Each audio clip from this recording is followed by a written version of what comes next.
நம்ம அல்லு அர்ஜுனோட next movie name Raaka. So இதை இப்போ அஃபிஷியலாக பார்த்தீங்கன்னா சன் பிக்சர்ஸ் ஒரு புது போஸ்டரோடவே பார்த்தீங்கன்னா அனௌன்ஸ் பண்ணியிருக்காங்க. ஸோ இந்த படத்துக்கு மேலே பார்த்தீங்கன்னா நான் ஒரு பெரிய எக்ஸ்பெக்டேஷன்ஸே வச்சுருந்தேன். ஸோ அதை பார்த்தீங்கன்னா என்னை பார்த்தீங்கன்னா கண்டிப்பாக பார்த்தீங்கன்னா சாட்டிஸ்ஃபேக்ஷன் பண்ணிருச்சு. எப்படின்னா இந்த படத்து மேலே நான் ஆல்ரெடி எக்ஸ்பெக்டேஷன்ஸ் வச்சேன்னு சொல்லியிருந்தேன். ஸோ இதை இன்னும் இன்க்ரீஸ் பண்ணுற விதமாக நேற்று பார்த்தீங்கன்னா ஒரு புது போஸ்டர் ஒன்று விட்டுருந்தாங்க.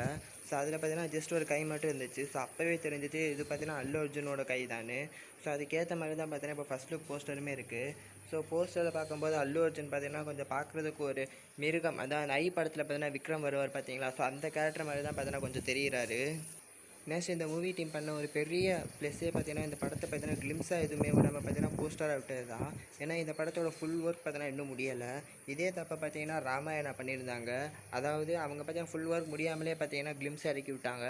அதனாலே பார்த்தீங்கன்னா பழைய ஏரியாவில் பார்த்தீங்கன்னா என்னோட ஆதி புருஷ் மாதிரி இருக்குன்னு பார்த்தீங்கன்னா அடி வாங்குச்சு. ஸோ அந்த மாதிரி இவங்க எதுவுமே பண்ணாமல் வெயிட் பண்ணி பார்த்தீங்கன்னா பொறுமையாக ஒரே ஒரு போஸ்டர் மட்டும் நீட்டாக டிசைன் பண்ணி விட்டது பார்த்தீங்கன்னா ஒரு பெரிய ப்ளஸ் தான் நான் சொல்லுவேன். ஸோ ஃபைனலாக பார்த்தோம்னா ஆல்ரெடி அல்லு அர்ஜுன் பார்த்தீங்கன்னா புஷ்பா 2ல் பார்த்தீங்கன்னா 1800 கோடி கலெக்ஷனும், அட்லி பார்த்தீங்கன்னா ஜவானில் பார்த்தீங்கன்னா 1150 கோடி கலெக்ஷன் பார்த்தீங்கன்னா தொட்டுட்டாங்க. ஸோ அப்பேற்பட்ட இந்த காம்போ சேர்ந்து 2000 கோடி கலெக்ஷனை தொடுப்பாண்டு உங்கள் ஒப்பீனியன் பார்த்தீங்கன்னா கமெண்ட்டில் சொல்லுங்கள்.